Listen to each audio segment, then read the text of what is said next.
کوم کام کې چې د خدای دپاره د خدمت خلک پاتې نشي نو هغه کام په دنیا کې چیرې ترقي کولی نشي او چې په کوم کام کې د خدمت قدر نه وي هغه ملک چیرې ابادېدلی نشي.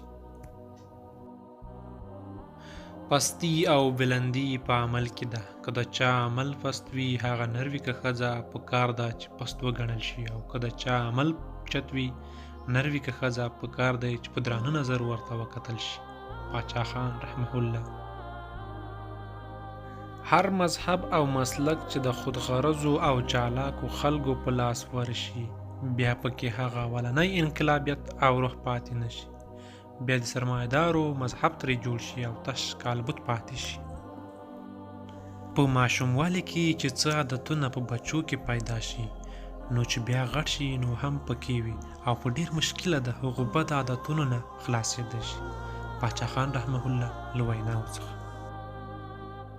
د قومونو د ژوندي کولو او بیدارولو لپاره داسې کسان پکار دي چې بې غرضه وي، دیانتدار وي، ایماندار وي او د خدای لپاره د خپل کام خدمت ته تیار وي. هر سړی خپل عزت په خپل لاس کې دی او که هر سړی خپل خواهشات او ضرورت کابو کړي نو همیشه به آرام، خوشحاله او عزتمند وي.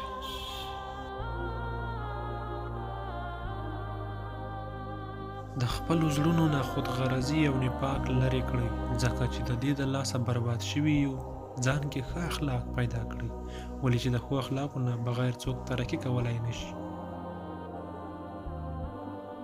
ظالمان بهادران نه وي، ډېر بزدله او بې ایمانه وي. بهادر سړی هیڅ چیرې په چا ظلم نه کوي.